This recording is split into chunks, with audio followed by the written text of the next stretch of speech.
All right, we're ready to get busy. What we're gonna do is we're gonna remove this shock, use the spring, and we also went and changed a shock mount because, like I said, we're in here this far, so we might as well go all in. We also got some anti-seize, and of course the main event, the QA1 shock.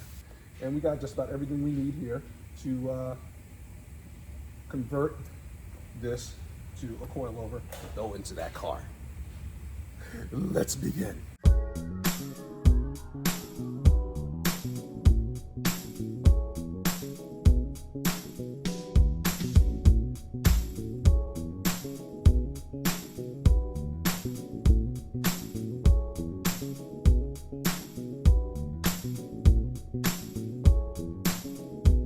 Point of reference, we're about to put a little ring on the shock, which will allow you to turn and raise or either lower the car.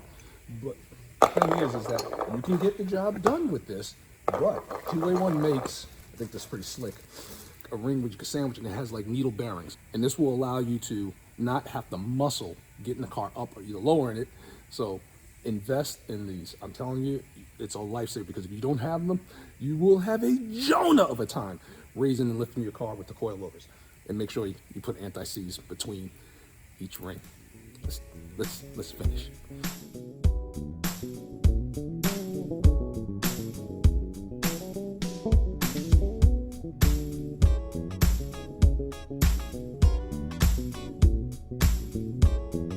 The assembly is now assembled.